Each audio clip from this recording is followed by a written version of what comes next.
Now, for more on Venezuela's oil crisis, I'm joined by Francisco Monaldi. He's a Latin American Energy Policy Fellow at the Center for Energy Studies at Rice University in Texas. Welcome to the show. Thank you. Now, Francisco, oil has been used to fund everything from housing to healthcare to education in Venezuela. So which programs have been hit the hardest? Well, a lot of programs, particularly health education programs, food subsidized programs. There has been a significant decline in the adjusted real fiscal revenues of the government, and therefore it has needed to cut almost on every single program. Now, President Maduro says 70% of the 2017 budget will go to social programs. Now, before the commodity slump, Venezuela used to repay loans with oil shipments. That's not the case now. So how will the government pay for its planned reforms this time? Yeah, well, it's very difficult, the situation, because, you know, the decline in the price of oil that has been very significant to less than half of what it used to be. Now, oil production is declining about 11% just this year. And this is a country in which more than 90% of exports come from oil. So this is the way the government is funded, and there is simply no way to keep funding it the way they did before. The international markets of debt are close to Venezuela. So it's a very, very difficult situation that has led to a dramatic cut in, for example, imports to less than half of what they used to be last year. Now, as a leading oil producer, there's also several countries who have their economic fates tied to Venezuela before the oil slump. So outside of Venezuelans themselves, who has been the most affected by the country's economic downturn? Yeah, as you point out, the countries, particularly the Caribbean and Central America, were significantly subsidized by Venezuela through subsidized oil exports. And in particular, Cuba is a country that used to receive about 110,000 barrels of oil per day, and now they're receiving less than half of that. Other countries in the Caribbean and in Central America are also affected, and they are looking for ways to manage this reduction in subsidies.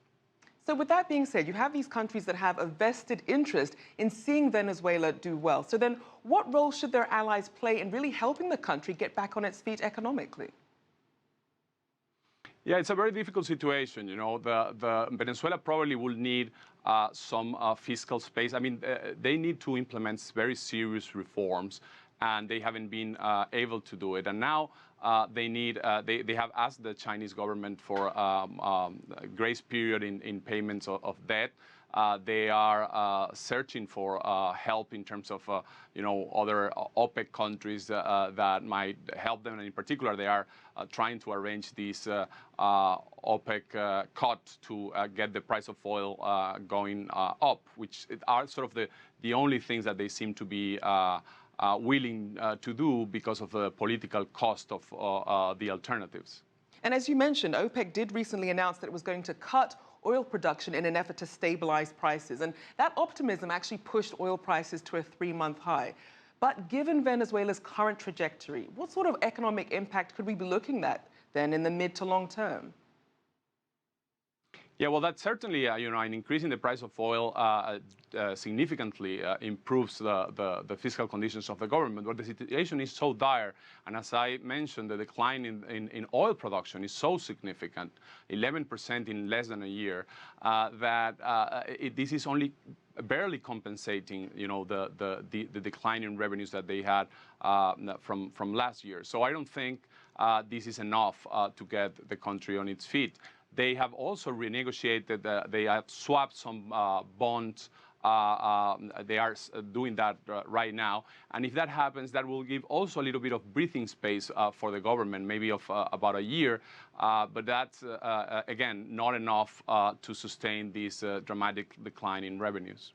Now, even at a time of crisis, sometimes there's still money to be made. So even with the crisis, we're seeing Venezuelans having their work hours slashed, they're traveling abroad for basic supplies, some even turning to the black market.